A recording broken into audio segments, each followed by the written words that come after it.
Wabarakatuh. Selamat datang ke Masjid Mujahidin dan terima kasih kerana memilih Masjid Mujahidin untuk hadir ke kuliah duha yang penuh barakah ini yang akan dipimpin oleh yang berbahagia Ustaz Izal Mustafa. Seterusnya, marilah kita menghadiahkan suratul Fatihah kepada junjungan Nabi besar kita Nabi Muhammad sallallahu alaihi wasallam serta ahli keluarga dan sahabat baginda, para awliya dan anbiya, para syuhada dan kepada guru-guru kita sekalian muslimin muslimat, mukminin mukminat dan tidak lupa juga kepada para penghasas serta kesemua jemaah dan relawan yang telah banyak menambah bakti dan jasa kepada Masjid Mujahidin yang dahulu maupun yang sekarang. Kepada kedua ibu bapa kita, baik yang masih hidup ataupun sudah meninggal dunia, serta semua para penderma yang menyumbangkan kepada masjid ini, dan marilah sama-sama juga kita mendoakan semoga wabak penyakit ini dihilangkan oleh Allah SWT dan diberikan ubat atas rahmat Allah SWT, dan semoga negara Singapura diberikan perlindungan senantiasa makmur, aman dan damai, dan rakyat bersatu padu, bergotong royong dan dapat menjalankan kerja-kerja kebajikan dengan penuh rasa kasih sayang, dan semoga ekonomi Singapura dalam keadaan stabil dan maju. Ila hadratin Nabi Mustafa Muhammad Rasulullah sallallahu alaihi wasallam wa ala alihi wa ashabi wa zuriyatihi wa ila arwahi dal muslimina wal muslimat wal mu'minina wal mu'minat lahumul fatihah. A'udzu billahi minasyaitonir rajim. Bismillahirrahmanirrahim. Alhamdulillahi rabbil alamin. Ar-Rahmanir Rahim. Malik yaumiddin. Iyyaka na'budu wa iyyaka nasta'in. Ihdinas siratal mustaqim.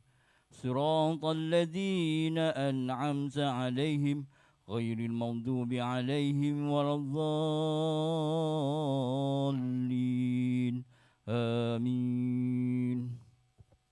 InsyaAllah untuk pengetahuan bersama, para relawan Masjid Mujahidin akan menjalankan kutipan tabung bergerak untuk mengisikan dana pentadbiran Masjid Mujahidin. Diban terima kasih diucapkan atas sumbangan ikhlas para jemaah sekalian. Semoga diberkati dan dirahmati Allah SWT. Untuk pengetahuan bersama, para jemaah boleh membuat pembayaran zakat harta di kaunter kami di masjid pada waktu pejabat ataupun di MUIS ataupun melalui online. Terima kasih. Kepada para jemaah yang dirahmati Allah SWT, kami mohon kerjasama untuk menjaga keselamatan para jemaah dan masjid ini ketika beribadah dengan memakai pelitup muka dengan betul, menggunakan sejarah peribadi pada mereka yang mengerjakan solat, tidak bersentuhan di antara jemaah. Salam mufti digalakkan serta digalakkan untuk mengambil wudu daripada rumah. InsyaAllah selepas kuliah duha, nanti kami mohon kerjasama para jemaah untuk beredar melalui pintu mengikut zon 1, 2 dan 3 masing-masing. Dan jemaah yang saf akhir yang keluar dahulu dan diikuti dengan saf seterusnya sehingga saf yang awal yang akan keluar akhir daripada masjid, dan harap jemaah untuk menjaga jarak selamat 1 meter dari yang lain. Dan semasa keluar tu jangan lupa minta kerjasama, keluarkan IC masing-masing ataupun trace together token untuk di-scan selamat. Terima kasih dan semoga Allah SWT memberkati jemaah sekeluarga dan membalas segala jasa baiknya. Amin ya rabbal alamin.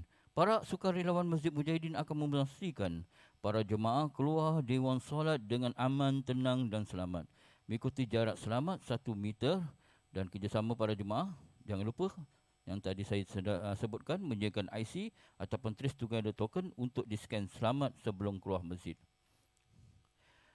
Para jemaah yang dikasihi, kami sedang mengumpul dana untuk pembaikan semula bumbung Masjid Mujahidin yang sedang mengalami kebocoran. Kami merayu kepada para jemaah yang dermawan sekalian untuk sama-sama bergabung dalam usaha ini. Sokonlah kami dan doakanlah kami. Semoga Allah SWT membalas sumbangan anda dengan sebaik-baik ganjaran. Allahumma amin. Ma'asyiral muslimin rahimakumullah. Anda rindu pada bulan Ramadan? Anda rindu pada bulan Ramadan para jemaah? Kami juga rindu pada bulan Ramadan. Sempena bulan Ramadan Al-Mubarak yang bakal tiba, warga kerja Masjid Mujahidin ingin mengundang para jemaah sekalian untuk menyumbang derma ikhlas anda bagi menampung kos operasi-operasi pada bulan Ramadan bagi tahun 2021 bersamaan dengan 1442 Hijrah. Segala kelebihan daripada dana yang terkumpul bagi bagi kos-kos operasi dan pembelanjaannya bulan Ramadan akan disalurkan pada dana Masjid Mujahidin. Borang derma dan tajaan Ramadan boleh didapati di luar kaunter ofis. Harap maklum.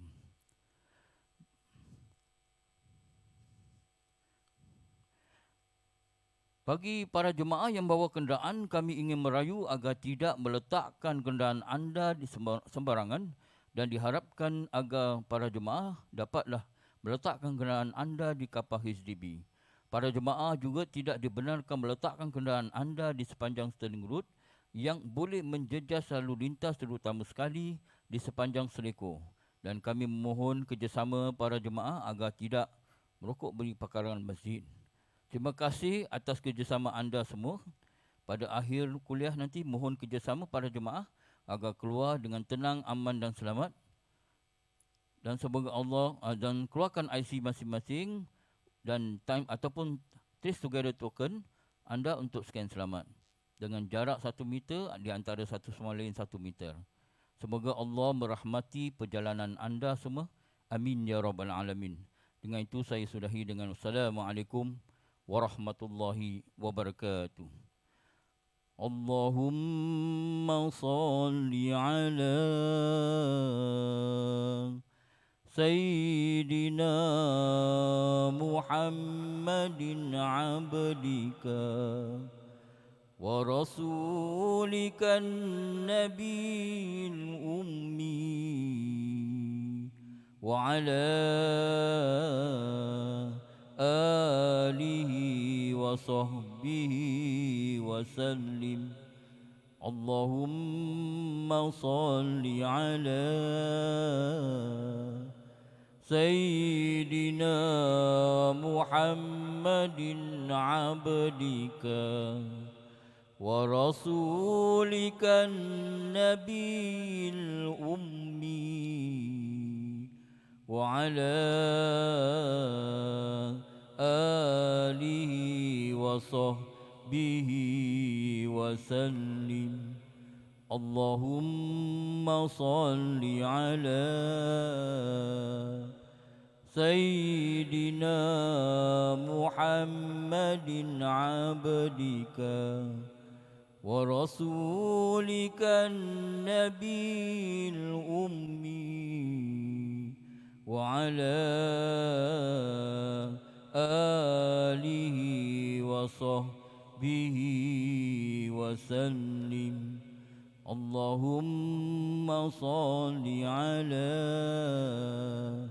Sayyidina Muhammadin abdika wa rasulika nabiyil ummi wa ala alihi wa sahbihi wa sallim. Allahumma salli ala Sayyidina Muhammadin abdika wa rasulika nabiyil ummi wa ala alihi wa sahbihi wa sallim. Allahumma salli ala Sayyidina Muhammadin abdika wa rasulika nabi ummi wa ala alihi wa sahbihi به وسلم صلوات الكريم شهرا وهولا ألف ألف على الرسول المعلى صلوات الكريم شهرا وهولا ألف ألف على الرسول المعلى صلوات الكريم شهرا وهولا ألف ألف على الرسول المعلى صلوات الكريم شهرا وحولا ألف ألف على الرسول المعلى يا الله يا الله يا فتاه يا عليم رب افتح قلوبنا فتوها فينا يا الله يا الله يا فتاه يا عليم رب افتح قلوبنا فتوها العارفين يا الله يا الله يا فتاه يا عليم رب افتح قلوبنا فتوها العارفين حسبي ربي جل الله ما في قلبي غير الله نور محمد صلى الله لا إله إلا الله حسبي ربي جل الله ما في قلبي غير الله نور محمد صلى الله لا إله إلا الله حسبي ربي جل الله ما في قلبي غير الله نور محمد صلى الله لا إله إلا الله الله الله الله يا الله الله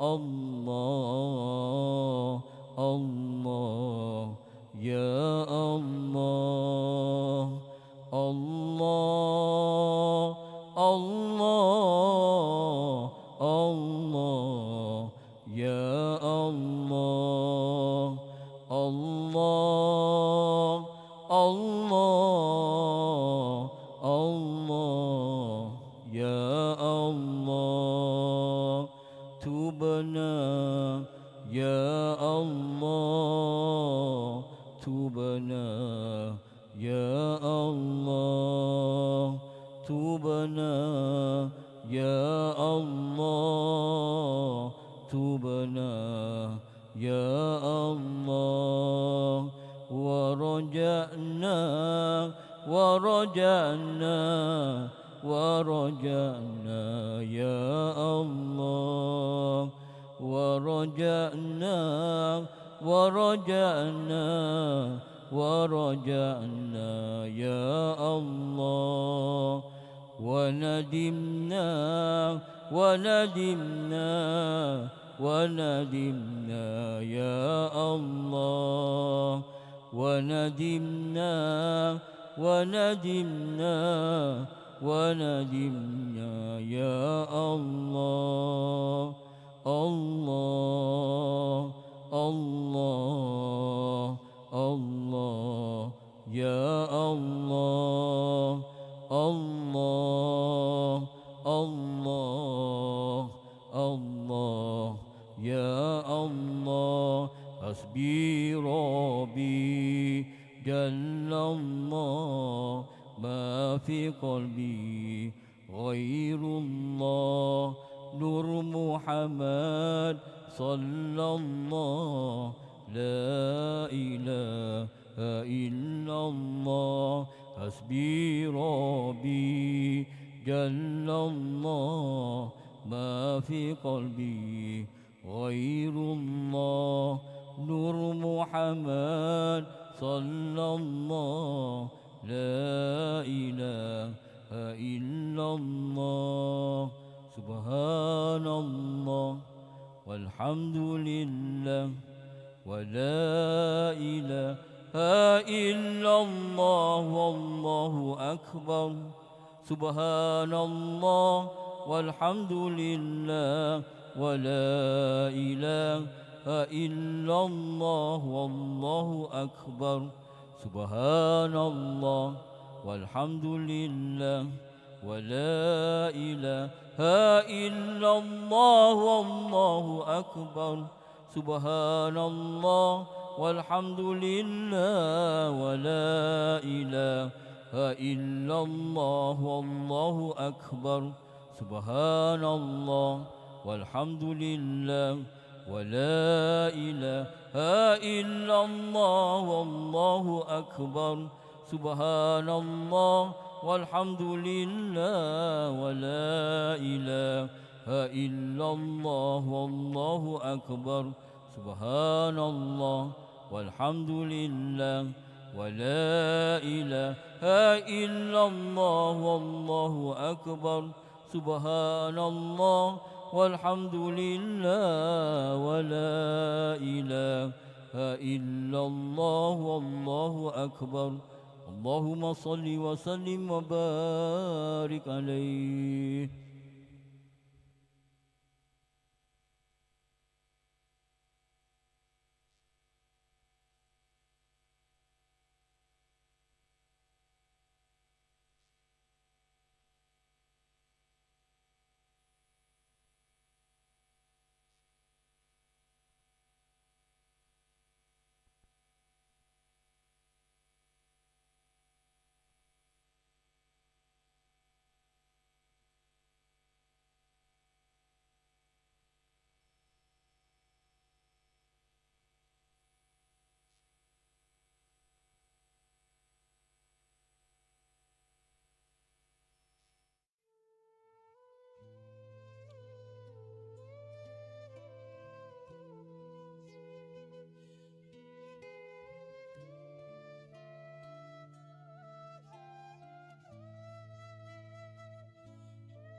Bismillahirrahmanirrahim. Assalamualaikum warahmatullahi wabarakatuh.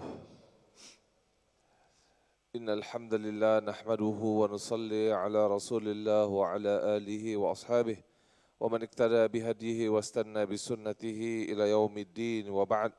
Rabbi shrah li sadri wa yassir li amri wahlul 'uqdatam min lisani yafqahu qawli. Allahumma la sahla illa ma ja'altahu sahla wa anta taj'alul hazna idza syi'ta sahlan sahla. Alhamdulillah para jemaah muslimin dan muslimat rahimakumullah. Kita bersyukur kehadirat Allah Subhanahu wa taala di atas segala nikmat yang Allah Subhanahu wa taala kurniakan ke atas kita. Alhamdulillah dapat kita bertemu sekali lagi dalam majlis yang penuh berkah ini, majlis yang mana kita berusaha untuk menghayati dan meneladani sirah Nabi sallallahu alaihi wasallam, untuk menghayati perjalanan kehidupan Nabi sallallahu alaihi wasallam. Pada waktu yang sama para jemaah kita niat agar Allah Subhanahu wa taala kurniakan kepada kita ilmu yang bermanfaat insya-Allah. Amin amin ya rabbal alamin. Jadi bagi para jemaah yang ada buku ini, walaupun macam seperti mana yang saya katakan, sebenarnya kelas ini tidak memerlukan kepada buku, tapi kelas pada hari ini kita telah sampai kepada muka surat 102, jadi saya akan pergi 102 sehinggalah kepada insya-Allah sekiranya sempat kepada 112, 102 hingga ke 112, 112 berkaitan dengan surah Al-Lahab insya-Allah.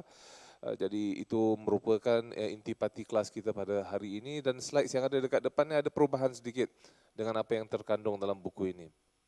Jadi para jemaah, pada minggu lalu kita telah membahaskan tentang bagaimana Nabi SAW ini di awal Islam, Sayyidina Rasul menerima beberapa surah yang utama, basic surah, 4 surah yang utama.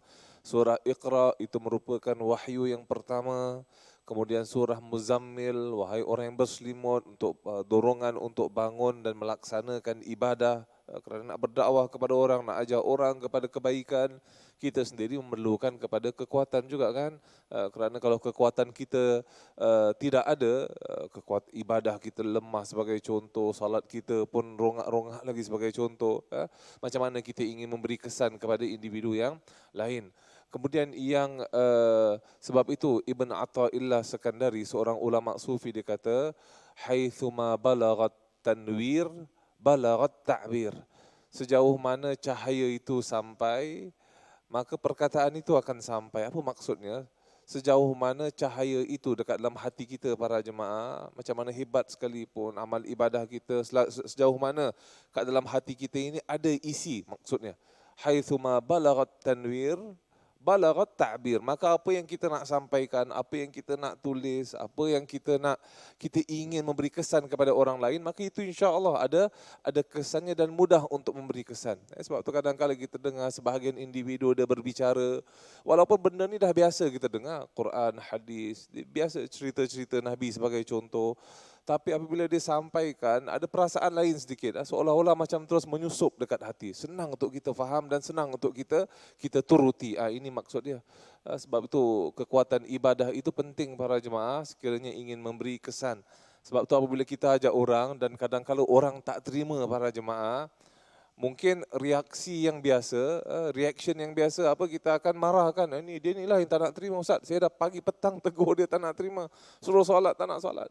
Tapi kalau ulama tasawuf, ulama sufi, dia kata awak kena lihat balik dekat diri awak. Sebenarnya kadang-kadang kekurangan tu dekat diri kita. Mungkin cara kita sampaikan, mungkin amal ibadah kita yang belum cukup kuat. Mungkin ada kekurangan dalam diri kita, sebab itu tidak mampu untuk memberi kesan. Jadi surah Iqra, ilmu itu penting. Surah Muzammil, bangun beribadat. Qumil laila illa qalila. Bangunlah kamu, hidupkan sebahagian daripada malam, walaupun dengan sebahagian yang kecil. Surah Mudassir, ya ayyuhal mudaththir, wahai orang yang berselimut. Qum fa'anzir, bangun dan berilah peringatan. Jadi ini merupakan perintah daripada Allah Subhanahu wa taala kepada Nabi SAW untuk mengajak orang ramai. Kemudian surah Al-Fatihah, surah yang menjelaskan dasar-dasar akidah, bahawa Tuhan itu adalah Tuhan yang satu, Allah Subhanahu wa taala yang memiliki segalanya. Dan kehidupan dekat dunia ni bukan hanya sekadar dekat dunia, setelah nanti ada akhirat. Maliki yaumiddin, akhirat itu yang dimiliki oleh Allah Subhanahu wa taala. Jadi beberapa dasar-dasar akidah keimanan itu telah diberikan dalam surah Al-Fatihah. Maka Nabi SAW para jemaah mulalah tahap dakwah secara bersembunyi selama 3 tahun yang pertama para jemaah. Nanti insya-Allah kalau majmuah lihat dekat buku ni muka surat 103 ada tentang rumah Al-Arqam Ibn Abil Arqam, itu nanti kita akan bahaskan. Saya nak kasih gambaran umum saja tentang awal Islam itu bagaimana. Jadi dekat rumah Nabi ni ada 10 orang. Yang ada Sayyidina Rasul, Sayyidatina Khadijah, kemudian ada 4 anak perempuan kan, Zainab, Ruqayyah, Ummu Kalthum dengan Fatimah, 4 anak perempuan. Kemudian ada lagi 2 orang. 2 orang ini, 2 anak ni yang dijaga oleh Sayyidatina Khadijah. Siapa dia? Ali bin Abi Talib, anak saudara Nabi SAW. Nabi menjaga Ali daripada umurnya 10 tahun. Ali bin Abi Talib dekat rumah Nabi. Kemudian ada juga Zaid ibn Harisah, yang mana pada asalnya merupakan hamba sahaya. Kemudian Nabi membebaskan Zaid. Kemudian Nabi menjadikan Zaid ini sebagai anak angkatnya. Ke-10 orang ini para jemaah memeluki agama Islam. Kita lihat secara purata, in summary, gambaran umum, peringkat dakwah di awal Islam terbagi kepada 4 bahagian yang utama. Yang pertama, ini sekarang ni kita tengah bahaskan, 3 tahun yang pertama. Ia merupakan seruan secara sembunyi-sembunyi. Sembunyi-sembunyi bukan bermaksud, ini bukan bermaksud Quraisy itu tak tahu para jemaah. Quraisy tahu. Tapi mereka tak buat apa-apa. Kenapa? Mereka tidak melaksanakan apa-apa kerana Nabi SAW tidak lagi mengajak secara terang-terangan. Itu yang pertama. Kemudian yang kedua, Nabi SAW juga tidak lagi menyebut tentang keburukan berhala ataupun agama yang Quraisy ini sentuh. Jadi maknanya Quraisy tahu ini perkara ini sedang berlaku dan mereka membiarkan Nabi SAW sedemikian rupa, tak ganggu kehidupan Nabi SAW ketika itu.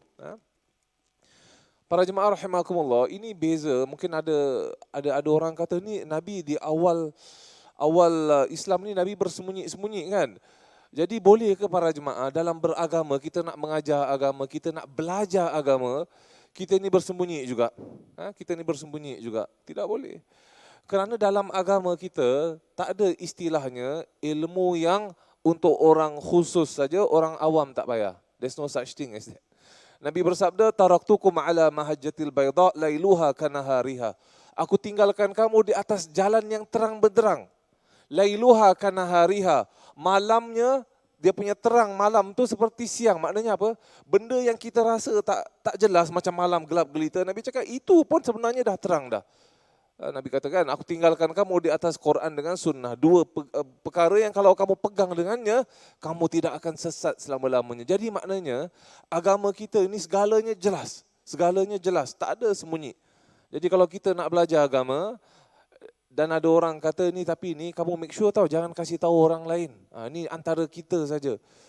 Dia punya syarat, Tok Guru letak syarat apa, jangan kasih tahu orang lain.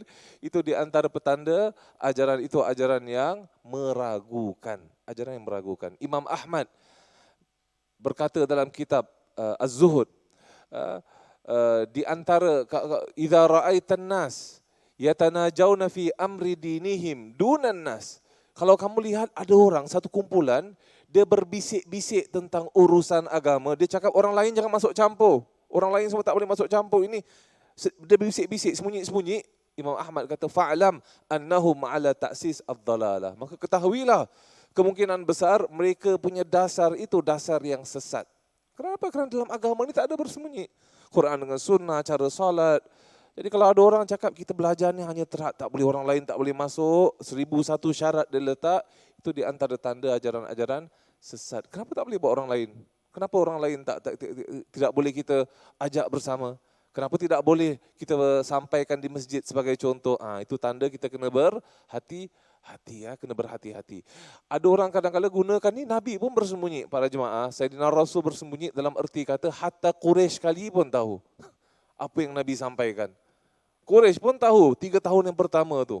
Maksud bersembunyi di sini adalah Nabi belum mengiklankan secara umum. Kerana hatta di awal Islam, Quraisy tahu Nabi solat. Quraisy tahu apa yang Nabi sampaikan. Quraisy tahu bahawa Nabi ini mengaku menjadi beliau ini mendakwa bahawa beliau ini adalah seorang utusan Allah Subhanahu wa taala. Ada beberapa ayat-ayat suci Al-Quran yang diturunkan ke atas Nabi sallallahu alaihi wasallam. Jadi itu peringkat yang pertama Kita kena berhati-hatilah tentang ajaran agama ni para jemaah. Niat kita baik nak menuju kepada Allah Subhanahu wa taala. Tapi hatta daripada zaman Nabi sekalipun, jangan kita ingat zaman sekarang banyak ajaran, dulu pun sama. Dekat zaman Nabi pun ada orang mengaku menjadi Nabi. Sesat ke tak sesat tu para jemaah? Ini Sayyidina Rasul masih hidup lagi. Dia dah mengaku dia dapat wahyu daripada Allah. Ada satu surah namanya Difda. Surah tentang kata. Itu nama surah dia. Difda wa ma adraka ma difda. Dia katakan kata. Kamu tahu tak apa itu kata? Ada ke surah tentang kata. Dia buat cerita. Dia mengaku menjadi Nabi, dapat wahyu. Dia copy paste daripada Al-Quran. Dia cuba ikut gaya bahasa Al-Quran tapi dapat pula surah pelik bin ajaib. Jadi hatta dulu pun sama para jemaah. Jadi maksud saya apa di sini? Niat seseorang tu mestilah telus betul. Niatnya kalau mencari Allah ikhlas, bukan kerana apa-apa, bukan kerana dunia. InsyaAllah Allah Subhanahu Wa Taala pertunjukkan. Dan di antara cara yang pertama para jemaah adalah agama ini tidak perlu kepada unsur bersembunyi. Ini sama ada yang sesat ataupun yang golongan ekstremis pun sama juga kan, kita tahu kan. Dia ajar di antara diri dia senyap-senyap, make sure orang lain semua tak masuk. Inilah pemikiran yang menyeleweng para jemaah. Akhirnya membawa kemudaratan, bom sana, bom sini, na'udzubillah. Ajaran agama tidak memerlukan kepada bersembunyi. Itu prinsip yang pertama yang mesti kita faham. Kalau ada yang mengajar sedemikian rupa, itu aja dah warning signal first kali. Ni tak betul ni, tak betul. Kerana Nabi tak ajar macam itu. Para sahabat tak ajar macam itu. Para ulama' pun tak buat macam itu. Mereka semuanya nak ajar out in the open. Quran, hadis Nabi SAW. Dan tak ada orang yang maksum para jemaah melainkan Sayyidina Rasul SAW. Sebab tu kita kalau nak ikut sesiapa, jangan sampai kepada tahap ta'assub. Hatta ustaz sekalipun tak ada yang maksum. Hatta saya sekalipun. Kemungkinan saya okey, kemungkinan kadang-kala saya cakap tersilap. Dan itu biasa. Orang kalau dah biasa sangat berbual, ceramah, syarahan, kadang-kadang ada kesilapan dan itu lumrah manusia namanya kan. Tak ada orang yang sempurna. Kadang-kadang kena ditegur, kadang-kadang para jemaah boleh tegur saya, kadang-kadang ada asatizah lain yang menegur di antara satu dengan yang lain. Itu biasa para jemaah. Itu adab para ulama. Apabila menegur, kalau kita baca kitab-kitab terdahulu, bagaimana para ulama tatkala menegur dengan penuh beradab. Dengan penuh tata sila. Kerana niatnya adalah satu. Imam Asy-Syafi'i kata, tatkala saya berbicara dengan sesiapa, berbahas tentang urusan agama, aku tak kisah pun, dia cakap. Yang hak kebenaran ini terzahir dekat lisan siapa. Sama ada aku yang benar ataupun dia benar. Aku tak kisah. Yang paling penting kebenaran itu timbul. Subhanallah, ini tahap keikhlasan yang luar biasa. Dia berbual dengan kawan dia, mazhab lain sebagai contoh, pemikirannya lain. Cakap tak apa, kita duduk berbual. Yang pentingnya kita sampai kepada satu kebenaran. Kalau aku yang tersilap, aku akan buat perubahan. Kalau kamu yang tersilap, kamu ikut aku, boleh tak? Ini dia penuh dengan adab dan etika. Itu adab berbeza pendapat, insyaAllah. Itu tadi saya katakan yang pertama tidak ada sembunyi. Yang kedua para jemaah, seruan secara terang-terangan tanpa kekerasan. Itu dia Sayyidina Rasul. Jadi maknanya apa para jemaah? Itu first 3 years. Kemudian setelah hijrah, setelah 3 tahun yang pertama, yakni 3 tahun yang kedua sampailah ke hijrah, Nabi SAW mengiklankan Islam secara terang-terangan tanpa ada unsur kekerasan sekalipun. Walaupun orang membalas Nabi dengan kekerasan, nanti kita akan menyaksikan Nabi tak pernah balas kekerasan dengan kekerasan yang sama. Bahkan seringkali kekerasan itu dibalasi dengan kebaikan. Peringkat yang ketiga para jemaah, dakwah secara terang-terangan, yakni dengan senjata ketika itu. Yakni dari hijrah sehinggalah kepada tahap pembukaan Mekah. Allah SWT mengizinkan Nabi, wahai Rasul, kamu dah sampai dekat kota Madinah dan orang para jemaah musuh Islam, kanan, kiri, depan, belakang, semuanya berusaha untuk menghapuskan Nabi, menghapuskan kota Madinah sampai ada 8 ataupun 9 kali. Usaha untuk assassinate, untuk bunuh Nabi SAW. Apa ketika itu Allah katakan kepada Nabi, tak, kamu duduk aja, jangan pertahankan diri. Tidak. Ketika itu kamu boleh mempertahankan diri. Kita kena baca, kita kena faham nanti insya-Allah betul-betul dalil-dalil yang berkaitan dengan isu ini. Boleh untuk mempertahankan diri dan sebagainya. Apakah adab-adab etika dan sebagainya.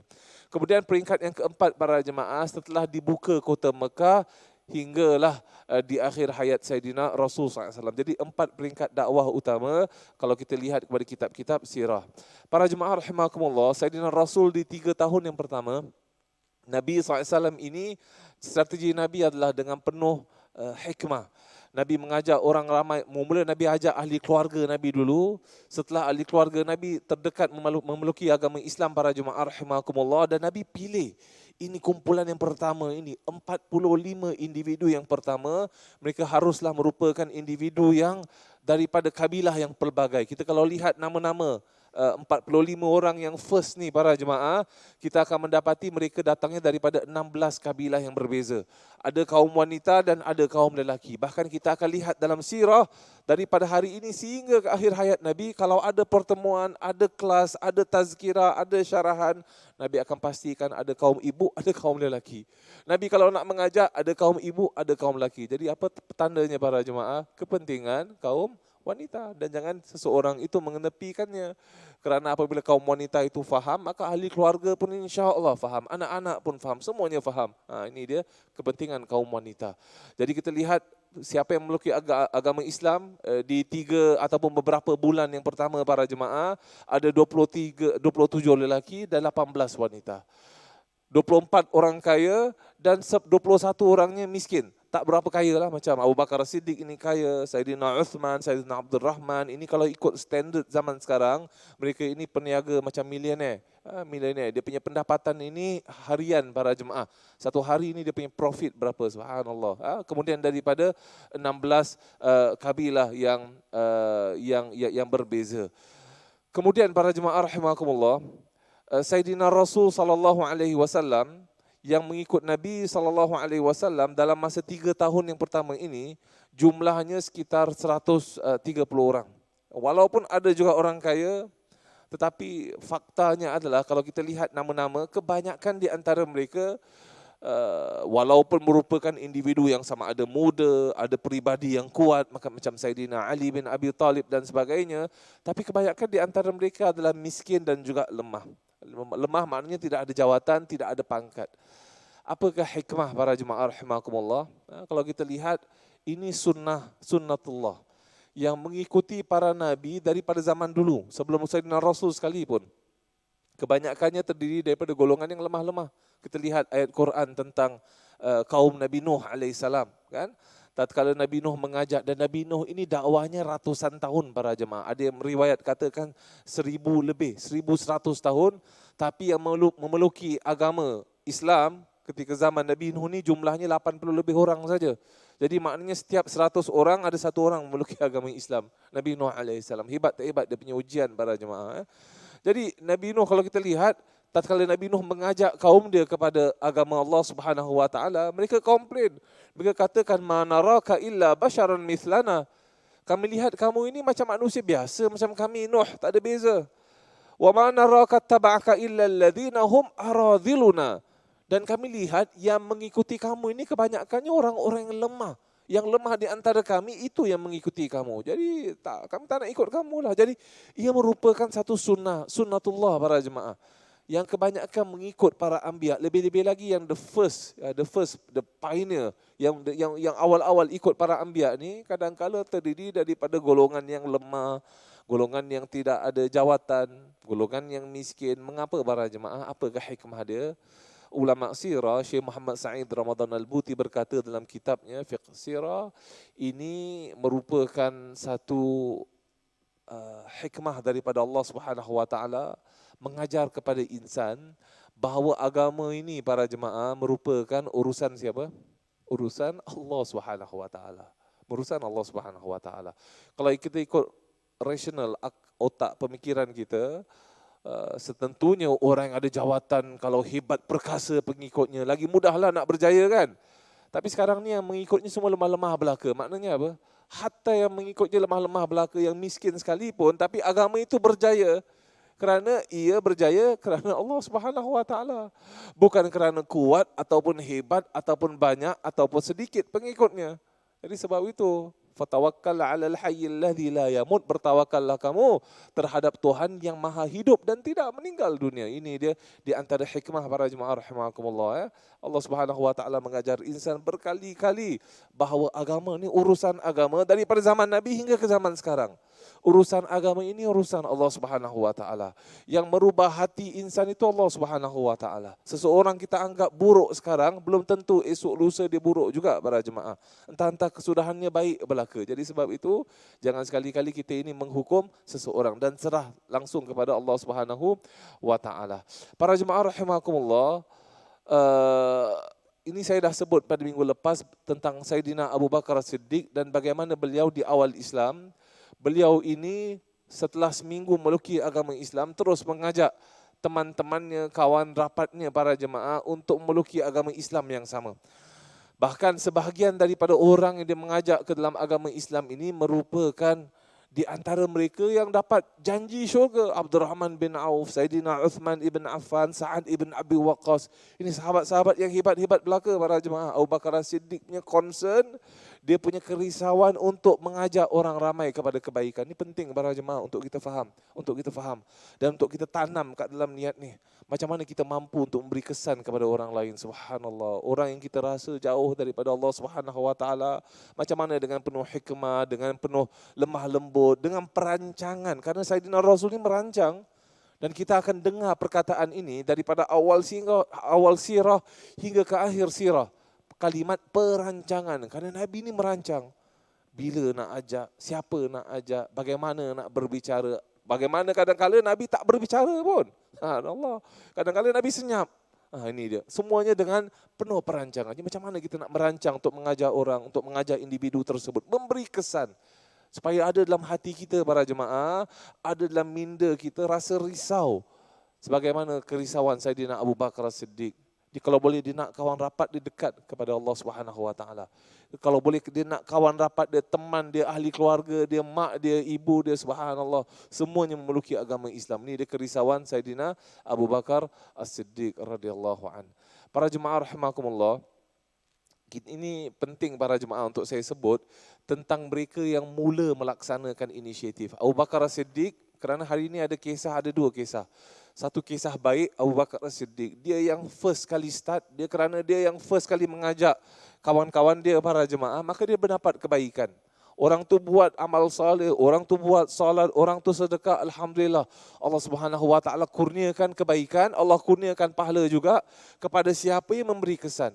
Kita ajak kawan kita ni langsung tak pernah puasa para jemaah. Dan kita nak tegur, tak tegur, subhanallah. Tapi kita kita tegur dengan baik dan alhamdulillah dia berpuasa. Satu kebaikan kan yang Allah Subhanahu wa taala kurniakan untuk kita. Walaupun pada awalnya saya rasa dah tak boleh lah ustaz. Ini orang ni memang susah sangat. Subhanallah. Jadi untuk memberi kesan kebaikan itu satu perkara yang penting. Dan kita lihat dekat depan ni para jemaah kisah Ash'ath ibn Qais. Dia ni di awal Islam dia pernah datang dekat kota Mekah. Waktu itu yang masuk agama Islam hanya 4 orang ataupun 3 orang saja. Nabi, Sayyidatina Khadijah, kemudian Sayyidina Ali radhiyallahu anhu. Di awal, masa first few days, beberapa hari yang pertama. Maka Ash'ath ibn Qais, dia datang dekat kota Mekah, dia berjual beli. Dia jual beli dengan siapa para jemaah? Dia punya rakan niaga, dia punya business partner is Al-Abbas. Yakni pakcik Nabi SAW, Al-Abbas. Al-Abbas ketika itu belum lagi Islam lah. Maka dia duduk jual beli dengan Al-Abbas. Lalu tak pasal-pasal dia nampak dekat tepi ni ada seorang lelaki keluar, yakni Sayyidina Rasul, keluar daripada kemah. Kemudian dia nampak ada seorang anak kecil diri dekat sebelah dia. Kemudian dia nampak ada seorang wanita diri dekat belakang Nabi SAW. Kemudian mereka melaksanakan satu perbuatan yang tidak pernah dinyaksikan. Mereka buat apa? Mereka solat. Allahu Akbar. Maka Ash'ath berkata kepada Al-Abbas, wahai Abbas, apa yang berlaku? Maka Al-Abbas menjawab, hum yusallun, mereka melaksanakan salat. Ash'as terus diperhatikan. Semakin pelik para jemaah. Dia lihat ada ruku, ada sujud. Dia katakan kepada Al-Abbas, wahai Abbas, apa yang berlaku ni? Tak pernah aku nampak macam ini. Maka Al-Abbas kata, orang ni, dia ni anak saudaraku. Muhammad SAW, Ibn Abdullah. Dan yang kat belakang tu Ali bin Abi Talib pun anak saudaraku juga. Kemudian yang wanita tu adalah isterinya. Dan lelaki ini dia yazza'um, dia sangka bahawa dia ni seorang Nabi kerana Al-Abbas belum lagi memiliki agama Islam. Dia menyangka bahawa dirinya adalah seorang Nabi. Dan Allah Subhanahu Wa Taala menurunkan wahyu dekat atasnya. Dan beliau ini menyangka bahawa beliau esok akan menawan kerajaan Rom dan juga Kisra, yakni Parsi. Maka Asy'ath pelik, dia senyap. Maka Al-Abbas katakan, kamu nak aku pertemukan kamu dengan dia? Kan? Al-Abbas dengan ikhlas kata, kamu nak kita sama-sama, aku arrange kan kamu bertemu dengan dia. Maka Asy'ath kata, da'na fi tijaratina, biarlah. Kami ini sekarang kita berjual beli sajalah, kita fokus kat jual beli. Asy'ath ibn Qais, dia datang 20 tahun setelah tu para jemaah, dia memeluk agama Islam waktu pembukaan kota Mekah. Masya Allah. Waktu orang semua tengah happy-happy, Nabi SAW dapat menawan kota Mekah, waktu tu Asy'ath datang. Dia berkata, asyhadu an la ilaha illallah wa asyhadu annaka Rasulullah. Aku bersaksi bahawa tidak ada Tuhan melainkan Allah dan engkau adalah utusan Allah. Lalu Asy'ath menangis. Maka Nabi kata, wahai Asy'ath, kenapa kamu menangis? Bukankah kamu tahu bahawa kamu dah memeluk agama Islam, dosa-dosa yang lalu Allah hapuskan? Asy'ath menjawab, bukan kerana itu aku menangis ya Rasulullah. Aku menangis kerana aku telah melepasi satu hari yang mana hari itu aku boleh menjadi orang yang keempat memeluk agama Islam. Aku boleh menjadi orang yang keempat memeluk agama Islam.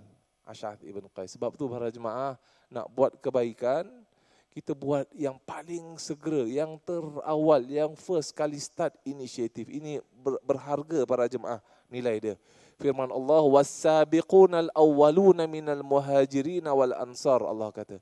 Dan golongan yang terawal yang beriman kepada Nabi SAW, minal muhajirin wal ansar, daripada golongan muhajir dan ansar. Allah mention specifically para jemaah, golongan yang terawal. Saf yang paling afdal tu dekat mana para jemaah? Saf yang pertama, yang terawal. Itu pun yang terawal, yang sebelah kanan yang paling utama. Subhanallah. Tempat yang paling utama tanah ni dekat mana? Tanah dekat muka bumi, yakni kota Mekah, kota Madinah, Masjidil Aqsa, itu yang paling utama. Kemudian dekat Mekah, Madinah, Masjidil Aqsa yang paling utama tu dekat mana? Dekat Masjidil Haram, Masjid Nabawi, dekat Masjidil Aqsa, dekat tanah tu sendiri.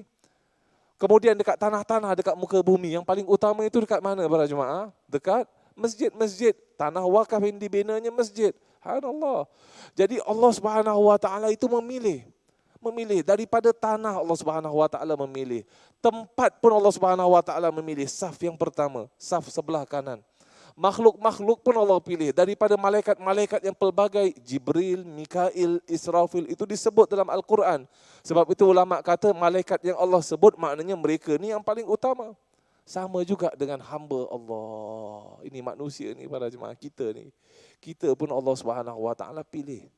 Kita ni Allah Subhanahu Wa Taala pilih siapa yang beriman, siapa yang buat kebaikan, siapa yang menyumbang kepada kesejahteraan masyarakat. Subhanallah. Ini yang first initiate. Siapa yang bina tanah wakaf. Sebab tu sampai zaman sekarang kita dengar nama orang tu kan, Masjid Anggulia, masjid itu Hajah Fatimah. Allah pilih dia para jemaah. Siapa yang membina madrasah, guru-guru yang mendidik generasi. Orang dah tak kenal dah pun nama guru Melayu tu, tapi dia mendidik generasi, semua anak muridnya jadi guru-guru belaka, jadi doktor, jadi engineer. Pahala pergi kat siapa para jemaah? Subhanallah. Jadi Allah memilih nak dapat jadi pilihan Allah Subhanahu Wa Taala, maka kita fikir para jemaah, apa sumbangan kita sepanjang umur hayat, masih lagi dikandung jasad, insya-Allah. Amin amin ya rabbal alamin. Para jemaah rahimakumullah, selepas 3 tahun yang pertama tahap dakwah Islam, kita pergi kepada muka surat 107 para jemaah. Muka surat 107, kita lihat di situ para jemaah rahimakumullah, ada firman Allah Subhanahu Wa Taala, fasda' bima tu'mar wa a'rid 'anil musyrikin. Ada ayatnya kat sini kan? Fasda' bima tu'mar, surah Al-Hijr ayat 94. Allah Subhanahu Wa Taala berfirman, maka oleh itu sampaikanlah secara berterus terang apa yang diperintahkan kepadamu wahai Muhammad, dan janganlah engkau hiraukan bantahan dan tentangan daripada mereka yang musyrik. Subhanallah. Jadi Allah kata sekarang ni dah cukup, alhamdulillah, dah dapat dah berapa ratus orang, walaupun jumlahnya kecil, walaupun nampak macam belum kuat lagi, tapi sekarang ni datang perintah Allah Subhanahu Wa Taala, i'lankan secara terang-terangan para jemaah rahimakumullah. Jangan kamu lagi sembunyi-sembunyi. Tapi Allah Subhanahu wa taala kasih sedikit gambaran di situ, wa'rid 'anil musyrikin. Dan jangan kamu hiraukan, berpalinglah kamu, jangan kamu hiraukan, don't bother dengan gangguan orang-orang musyrik. Maknanya apa? Kamu dah buat ni, nanti ada ujian Allah Subhanahu wa taala. Ada nanti kesukaran yang kamu akan berhadapan dengannya. Kalau nak buat kebaikan para jemaah, luar biasa kan? Dia punya godaan dia punya ujiannya pun luar biasa. Masya-Allah, bukan senang. Para jemaah, sebab itu ada hadis Nabi, innama ajruki ala qadri nasabik. Sesungguhnya pahala yang Allah tetapkan mengikuti kadar kesusahan kamu. Bayangkan, saya kasih contoh para jemaah, seseorang yang ingin menunaikan solat Jumaat pada hari biasa. Senang tak senang? Senanglah. Ini sebelum Covid kan. Dia boleh datang ke masjid, dia solat. Berbeza dengan seseorang yang dia kena melalui booking system, kemudian kadang-kala dia tak dapat, ini pahalanya lebih. Kenapa? Kerana kesukarannya susah. Kesukarannya lebih lagi. Dia bukan saja dapat pahala full, siapa yang tak dapat solat pun, dekat rumah tu pun, dia dapat pahala full. Kenapa dapat pahala full? Kerana ada hadis Nabi yang diriwayatkan Imam At-Tabrani. Ada hadis Nabi. Nabi berkata, Allah Subhanahu wa taala, Nabi berkata, Allah berfirman, yakni hadis qudsi. Allah berfirman apa? Allah berfirman kepada malaikat, wahai malaikatku, apabila aku menguji hamba-Ku, apa dia kata? Ni. Apabila aku menguji hamba-Ku, apa yang dia kata? Maka malaikat kata, dia memuji kamu ya Allah. Dia memuji kamu, dia tak mengeluh, tak komplain, tak bisik. Dia memuji kamu, alhamdulillah ya Allah. Walaupun seberat tak dapat solat Jumaat ni, tapi dia memuji engkau ya Allah. Maka Allah berfirman kepada malaikat, wahai malaikat, kamu tulislah bagi hamba aku ini pahala yang sempurna. Pahala yang sempurna. Seolah-olah dia masih lagi sihat, seolah-olah tidak terhalang ni para jemaah. Jadi kita mungkin solat dekat rumah, tapi pahalanya Allah kurniakan sempurna. Kadar kesusahan yang dilalui oleh seseorang itu Allah Subhanahu wa taala ini akan pandang, dan Allah Subhanahu wa taala ini Maha Adil para jemaah rahimakumullah. Allah Subhanahu wa taala Maha Adil. Para jemaah rahimakumullah, kemudian turun juga firman Allah Subhanahu wa taala, wa anzir ashiratakal aqrabin, dan beri peringatan kepada ahli keluarga kamu yang dekat. Jadi apa Nabi buat para jemaah? Nah, ni saya nak kongsi ni apa yang Nabi buat. Sayyidina Rasul sallallahu alaihi wasallam ketika itu Nabi buat, kalau bahasa kita, keramaian, macam majlis keramaian, macam kenduri. Nabi panggil sekitar 45 individu. Sebahagiannya daripada keluarga Abdul Muttalib, daripada kabilah Abdul Muttalib, dan ada juga golongan daripada Bani Hashim. 45 individu, ada yang lelaki dan ada yang wanita. Nabi ajak mereka apa para jemaah? Ajak mereka makan. Datang saja majlis, makan dulu, Masya Allah, makan dulu kan. Kalau tak susah lah kan. Kalau sampai saja majlis kasih ceramah, takut orang lapar dan sebagainya. Lagi kalau bau-bau sedap lah. Ini dulu saya pernah jadi tarawih, jadi imam. Waktu tu ada sebahagian masjid, apa dia nak buat? Dia nak buat buka. Dia nak buat, jadi waktu azan saja bukanya hanya ringkas lah, kurma dengan air. Dan itu insyaAllah Ramadan kali ini macam itulah kita kan, kurma dengan air. Dan dia cakap, Ustaz, lepas solat maghrib baru kita makan bebas, bentang safrah. Ditakdirkan hari itu pula ada orang sponsor biryani. Jadi satu masjid semua bawa biryani. Bayangkan para jemaah, khusyuk ke tak khusyuk jemaah apabila solat maghrib tu. Masya Allah. Satu masjid bawa biryani, tapi kita hanya buka kurma dengan air saja. Imam pun tak khusyuk, baca doa cepat sangat kan. Assalamualaikum, tinggalkanlah aku sedikit, jangan habis. Semua cabut ke belakang. Nabi SAW dia ajak dorang makan dulu para jemaah. Jadi mereka makan dulu. Kemudian apabila Nabi nak berbual saja, Abu Lahab potong. Abu Lahab kata, Isma' ya Muhammad. Dengar wahai Muhammad. Ini tengok Sayyidina Rasul punya adab para jemaah. Ini pakcik dia berbual, namanya Abu Lahab. Nabi tak bertengkar dekat depan. Nabi tak jawablah, walakin Isma' anta. Akan tapi dengar, kamu yang dengar. Pakcik tak. Walaupun Nabi tahu Nabi berada di atas kebenaran. Pakciknya bangun, dia potong jalan. Nabi baru nak berbual. Dia potong jalan, kata, Isma' ya Muhammad, dengar ya Muhammad. Ini semua ni yang kat depan kamu ni adalah pakcik saudara kamu, anak-anak saudara kamu. Ketahuilah ya Muhammad bahawa kami ini tidak ada kuasa dekat atas seluruh Arab. Quraisy tak ada kontrol atas seluruh Arab. Mereka ada kontrol ni kenapa para jemaah? Kenapa mereka ada kontrol sekarang ni? Kenapa? Kerana ada Kaabah. Kerana mereka jaga Kaabah, dekat dalam Kaabah ada 360 berhala. Yakni setiap kabilah nak dapat perlindungan Quraisy, dia ambil berhala dekat rumah dia, dekat dia punya kampung. Dia cakap, ini berhala kami mewakili dekat Mekah. Jadi seolah-olah dapat apa? Buat macam peace treaty lah, perjanjian damai.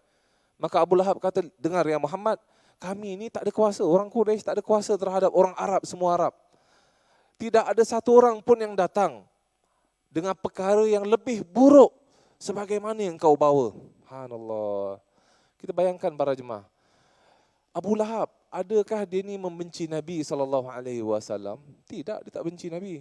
Ini sewaktu dia bual macam ini para jemaah, sewaktu dia tengah berbicara ni, dua anaknya, Utbah dengan Utaibah, anak kepada Abu Lahab, Utbah ibn Abu Lahab, Utaibah ibn Abu Lahab, dua-dua anak Abu Lahab bertunang dengan anak Nabi SAW, dua anak gadis Nabi. Kita ni para jemaah, kalau sukakan kawan kita, kita tunangkan anak kita dengan dia. Kalau boleh, aku nak jagalah hubungan keluarga. Ini dua-dua anak bujang dia. Suka ke tak suka para jemaah? Luar biasa kan, dia suka, dia sayang sangat dekat Nabi SAW. Tapi kenapa dia memusuhi Nabi SAW? Kita kalau perhatikan betul-betul, ia berkaitan dengan kemaslahatan peribadi. Kemaslahatan peribadi dia. Kita nak jadi ketua. Kamu kalau mengaku menjadi Nabi, kamu yang jadi ketua. Kalau ajaran kamu untuk menghancurkan berhala ini, habis semua. Kami dah tak ada kuasa lagi, dah tak boleh kontrol orang Arab. Dia pasal jawatan, pasal kemaslahatan peribadi, pasal keegoan diri. Subhanallah, jangan sekali-kali jangan para jemaah, kebenaran itu tetap benar, jangan kerana kemaslahatan peribadi kita, kita tahu benda ni tak betul, walaupun secara faraid saya dapat bahagian ni. Tapi saya rasa ni macam tak sedap lah Ustaz, ini kat keluarga sana tu ada anak yatim. Saya tahu ni mereka kalau dapat ni dah dua-dua budak tu lagi sekolah ni. Mereka kalau dapat bahagian saya ni, kerana saya ni anak lelaki kan, pakcik dapat bahagian besar, saya rasa lagi bermanfaat. Maka kita berikan, ini dia orang yang baik. Ini dia orang yang benar-benar faham. Kita jangan tersalah faham. Kadang-kadang ada orang cakap, ini faraid kan, betul faraid itu hukum Allah. Tapi percayalah para jemaah, kadang-kadang ada orang tersilap juga, tersalah juga. Dia ingat, dia dah, ini Allah dah beri, tapi ahli keluarga lain semuanya terabai. Sedangkan zaman dulu, kalau seorang pakcik dapat harta, dia make sure ahli keluarga itu semua terpelihara, terjaga. Itu zaman Nabi SAW. Kan? Kita lihat dekat depan, Nabi siapa yang jaga para jemaah? Pakcik Nabi SAW, Abu Talib. Nabi menjaga Ali bin Abi Talib. Jadi pakcik ni dia seolah-olah dia main peranan yang penting. Extended, dia macam seorang ayah bagi keluarga. Kalau ayah tak ada, yang gantinya pakcik. Tapi sekarang lain kan, sekarang nafsu-nafsi. Dapat duit, renovate rumah, mungkin ditambah masjid dia dekat Batam ke, wallahualam. Ini masalah para jemaah, masalah. Semoga Allah jauhkan kita daripada perangai sedemikian. Perangai yang hanya fikir peribadi sendiri. Sedangkan yang hak tu dia ketepikan. Na'udzubillahi min dzalik. Nah, Abu Lahab bila cakap macam ini, Nabi tak membalas para jemaah. Nabi kata, tidak, wahai paman, kamu yang dengar. Apa Nabi buat para jemaah? Nabi senyap. Subhanallah. Nabi senyap. Ini mungkin ada orang cakap, Ustaz, maknanya Nabi dah fail lah Ustaz. Kita akan nampak benda ni dekat sirah para jemaah. Berkali-kali, bukan sekali, bukan dua kali, berkali-kali. Nabi cuba untuk ajak tapi tak berjaya. Cuba untuk ajak tapi tak berjaya. Tak mengapa. Kita ajak tapi tak berjaya. Yang paling penting kita ajak, yang paling penting usaha tu. Kerana yang menetapkan kejayaan bila, itu siapa para jemaah? Allah SWT. Nanti insyaAllah kita akan lihat dekat sirah. Kalau ikut kita punya standard, alamak dah give up lah. Kita cuba sekali, dua kali kan, mungkin business venture ke. Kita cuba nak buat apa-apa, tak berjaya, dah lah give up, tak nak. Kita akan lihat dekat sirah macam mana Nabi punya usaha berkali dan tetap Nabi ini tidak putus asa. Subhanallah. Nabi senyap, lalu Nabi berkata, nah kamu semua ni kalau dah selesai makan, wa aradtumul insiraf, dan kamu nak pergi, maka kamu pergilah, tak mengapa. Nabi tak bual apa-apa pun para jemaah. Tak bual apa-apa pun. Kerana tak mengapa, insyaAllah esok lusa ada lagi masa, minggu depan boleh lagi bertemu, bulan depan boleh lagi bertemu. Kenapa nak kena tergopoh? Gapah, itu dia kebijaksanaan Nabi. Yang penting ni kita belajar kesabaran ni para jemaah. Kadang-kadang kita ajak orang, kita tak sabar. Kita kalau boleh nak dia ubah terus. Subhanallah. Kita dah ajak sekali, dua kali. Saya pernah bual dengan satu hamba Allah, dia kata, Ustaz, saya nasihatkan dia, saya letak klorok, saya letak sabun, kemudian biarlah. Apa maknanya letak klorok, letak sabun para jemaah? Maknanya apa? Dia basuh habis-habis budak tu. Budak tu tak solat, dia basuh habis-habis, dia marah habis-habis. Suka hati nak terima, tak terima. Itu saya katakan dia, kalau Nabi dakwah macam gini, subhanallah, tak tahu kita kat mana. Allah, makna tak kisah, sampaikan, marah, suka hati. Pentingnya dalam hati ini rasa puas. Dah sampai. Itu bukan sampai.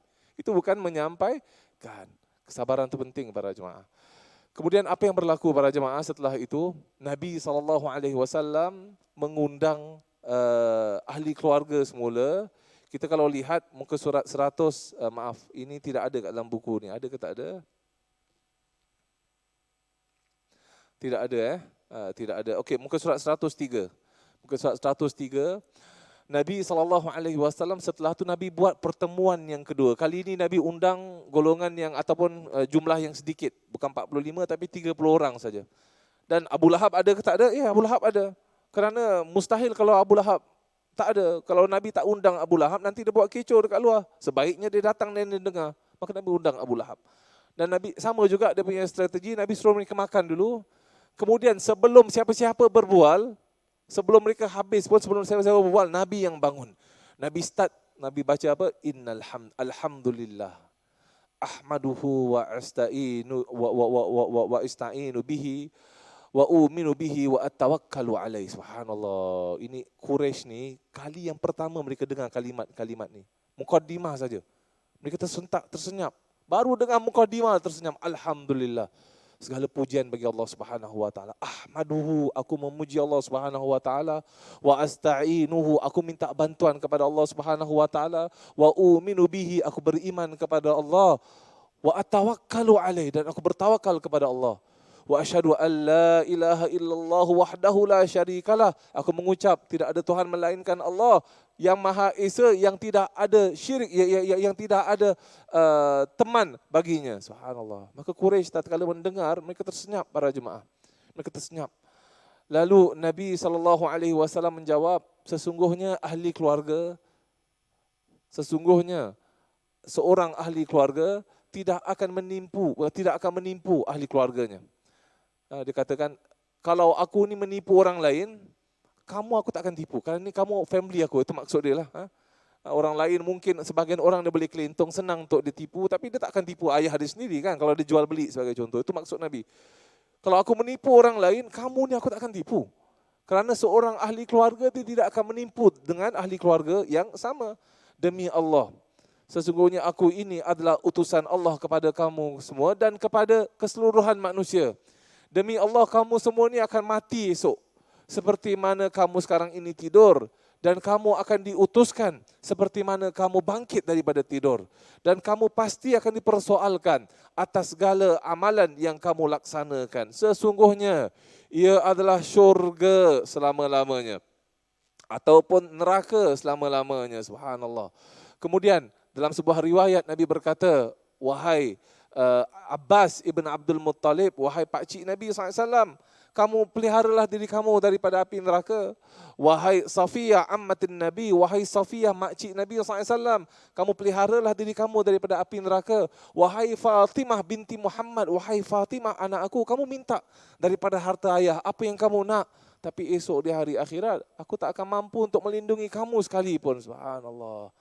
Maka fasakatal kaum, semuanya senyap. Semuanya senyap dan semuanya tunduk. Abu Talib bangun para jemaah. Ini kita lihat umur Nabi sekarang berapa para jemaah? 40 tahun. Abu Talib menjaga Nabi SAW apabila umur Nabi 8 tahun. Ini cerita sudah 32 tahun. 32 tahun dia tinggal, dia jaga Nabi SAW. Dia teringat para jemaah pesanan ayahnya. Ayah kepada Abu Talib, iaitu atuk Nabi. Namanya siapa? Abdul Muttalib. Abdul Muttalib tatkala menyerahkan Nabi kepada Abu Talib, apa dia cakap? Usika bibni hadha. Aku berikan kamu anak aku ini supaya kamu jaga baik-baik. Subhanallah. Maka Abu Talib sekarang ni dia menunaikan amanah tu. Kita bayangkan tahap amanahnya Abu Talib. Kadang-kadang sedih kita tengok sebahagian daripada keluarga Islam, si ayah baru saja meninggal dunia, balik rumah setelah berapa minggu bergaduh ahli keluarga. Dah tak ingat dah anak saudara ke, dah tak ingat adik-beradik ke, semuanya tentang berapa ratusan dolar faraid dan sebagainya, bergaduh. Abu Talib cerita 32 tahun dulu. Bapa dia suruh dia jaga anaknya, yakni anak saudaranya, yakni Muhammad ibn Abdullah. Maka Abu Talib sekarang ni dia bangun dan dia kata, sesungguhnya kami ini suka untuk membantumu. dan aku amat terima akan nasihatmu dan akulah yang paling percaya perbualan kamu. Nah, semua kaum kerabat kamu ini sekarang dah terkumpul dan aku salah seorang di antara mereka dan aku bersumpah aku pasti akan menjaga kamu selagi mana aku hidup. La amna'annaka ma hayyait. Maka teruskanlah melaksana apa yang telah diperintahkan kepadamu. Jadi apa yang Nabi dah bawa, apa yang Nabi dah dapat dekat sini para jemaah? Yang Nabi dah dapat dekat sini, apa? Perlindungan kaum. Bila Abu Talib cakap macam itu, Abu Lahab tak setuju. Abu Lahab bangun. Abu Lahab kata, innaha lasau'ah. Benda yang kamu bawa hari ini adalah benda yang buruk. Cepat kaum, kita pegang, tangkap tangan Muhammad. Jangan biarkan dia, jangan lepaskan dia. Subhanallah. Tapi Abu Talib kata, demi Allah tidak. Selagi mana aku hidup, aku akan melindunginya. Maka semua kaum tunduk dan mereka menganggukkan kepala. Maknanya semua sekarang ni Nabi dah dapat perlindungan keluarga. Bani Abdul Muttalib, Bani Hashim dah bersetuju untuk beriman dengan ataupun untuk melindungi Nabi SAW. Ini satu perkara yang penting kan para jemaah. Mungkin ada yang kata, kena dapat perlindungan keluarga Ustaz. Kenapa? Kan bukan cukup Allah Subhanahu Wa Taala saja yang melindungi. Bukan cukup bertawakal saja kepada Allah. Kan Nabi start tadi ceramah dengan apa? Wa at-tawakkalu alaih. Aku bertawakal kepada engkau ya Allah. Tapi di waktu yang sama dapat perlindungan keluarga. Kerana ini maknanya asbab, ini maknanya ikhtiar, ini maknanya usaha. Seseorang yang nak sesuatu dia kena berusaha. Kita bertawakal kepada Allah, kita berusaha. Kita ingin seorang anak muda nak berjaya waktu exam para jemaah, kena berusaha. Mungkin ahli keluarga, dia kena korban juga duit, hantar tuition. Ini maknanya usaha dan ikhtiar. Janganlah main cakap, tak apalah, kita tawakal sajalah kepada Allah. Tawakal juga. Ataupun tak apalah, kita suruh ustaz saja buat air, budak ni minum, insya-Allah besok semua sains masuk dalam kepala otak dia. Tak ada para jemaah. Tawakal, usaha. Seseorang yang nak cari jodoh para jemaah, tapi kalau duduk rumah tak ada usaha, tak dapat juga jodoh. Subhanallah, jodoh tak datang bergolek macam gitu kan. Nak tunggu ustaz, saya tak nampak lagi mimpi. Nak mimpi gambar Siti Payung, bila dah datang para jemaah? Kena berusaha. Jadi usaha dan tawakal itu sebahagian daripada Islam. Nabi dah dapat dan itu sebab. Itu punca ikhtiar kita. Dan Nabi dah dapat perlindungan kaum. Tapi untuk Nabi tak cukup para jemaah perlindungan kaum. Apa yang Nabi nak? Yang Nabi nak keimanan. Maka Nabi berkata kepada kaum, faman minkum, siapa di antara kamu yang beriman dengan aku? Semua senyap. Abu Talib berkata, amma ana, adapun aku, fa'ala dini Abdul Muttalib. Aku ikut agama Abdul Muttalib. Agama Abdul Muttalib tu macam mana? Macam itulah agama aku. Aku akan berikan kepada engkau perlindungan, aku akan protect kamu, tapi maaf, agama aku tak boleh. Aku ikut agama Abdul Muttalib. Nabi lihat kepada Al-Abbas, pakcik Nabi, Al-Abbas tunduk. Nabi lihat kepada Hamzah bin Abdul Muttalib, Hamzah pun tunduk. Masa mereka belum sampai para jemaah, subhanallah. Nabi tak memaksa. Apabila dah sampai masa, insya-Allah dia sendiri yang akan datang. Kita pun tak boleh memaksa orang. Nabi lihat dan Nabi tak beriman. Tapi apabila semua kaum tengah senyap, ketika itu ada satu orang yang angkat tangan. Namanya Ali bin Abi Talib, yang mana umurnya 13 tahun. Dia kata, aku, ya Rasulullah. Aku akan beriman dengan engkau, aku akan mengikuti engkau, wa asiru ma'aka fi hadzal tariq. Dan aku akan berjalan dengan engkau mengikuti jalan ini. Jalan engkau yang kau tempuhi, itu jalan aku. Subhanallah. Maka sebahagian daripada kaum, sebahagian daripada orang ramai ketika itu ketawa. Tak ada orang lain nak beriman dengan dia, melainkan budak kecil. Abu Lahab cakap, budak kecil ni saja yang beriman dengan dia. Mungkin sebahagian orang pun tengok budak kecil, alah kau budak senyap sajalah kan. Kalau kita cakap, budak apa, orang tua cakap jangan masuk campur. Bukan Nabi. Nabi panggil sini kamu wahai Ali. Maka Nabi panggil Ali bin, semua orang senyap. Maknanya Nabi serius dengan perkataan Ali bin Abi Talib. Semua terkejut. Sini kamu wahai Ali. Maka Nabi panggil Ali. Ali datang. Kemudian Nabi berjabat tangan dengan Ali. Kemudian Nabi tepuk tangan Ali. Subhanallah. Itu saat dan detik yang pertama para jemaah rahimakumullah. Dan itu Nabi SAW, macam mana Nabi SAW ini berusaha para jemaah untuk mengajak orang lain kepada Allah Subhanahu Wa Taala. Kemudian kita lihat, ni last para jemaah. Kita lihat kepada muka surat 108, dekat situ ada berdakwah dekat Bukit Safa. Itu tahap yang pertama dah settle. Nabi dah dapat perlindungan kaum, Nabi dah dapat sokongan ahli keluarganya yang terdekat Itu ikhtiar, dah berjaya alhamdulillah. Ada golongan yang kuat juga. Tapi sekarang ni Allah dah firman, fasda' bima tu'mar. Allah kata sampaikan. Jangan kamu sembunyi-sembunyi lagi. Ahli keluarga dah settle, sekarang sampaikan kepada orang ramai. Maka Nabi pergi dekat Bukit Safa. Siapa pergi umrah, pergi haji dulu, tahulah, kita tahu Bukit Safa dengan Marwah. Nabi pergi dekat Bukit Safa. Kita bayangkan para jemaah Bukit Safa macam mana Nabi diri. Walaupun bukit itu sedikit saja, bukan tinggi sangat. Nabi diri dekat sana. Dan kemudian Nabi teriak, Nabi panggil nama. Ya Bani Fihr, wahai Bani Fihr, wahai Bani Adi, wahai kaum Adi, wahai kaum Abdul Muttalib, wahai Bani Hashim, Nabi panggil berkali-kali. Jadi orang semua dengar dekat kota Mekah. Siapa yang tak mampu untuk pergi dekat Safa, apa dia buat? Dia hantar wakil, kamu saja. Ni, kamu wakilkan ibu, kamu tengok apa tu Muhammad nak cakap. Maka apabila kaum semua dah terkumpul para jemaah, kemudian Nabi SAW berkata, wahai kaumku, sekiranya aku berkata dekat belakang gunung ini, belakang gunung Abul Kubais, sekarang dah ada istana raja kan. Nabi cakap, kalaulah aku cakap, dekat belakang gunung ini ada sebuah tentera yang dah siap sedia nak menyerang kamu. Kamu percayakan aku ke tidak?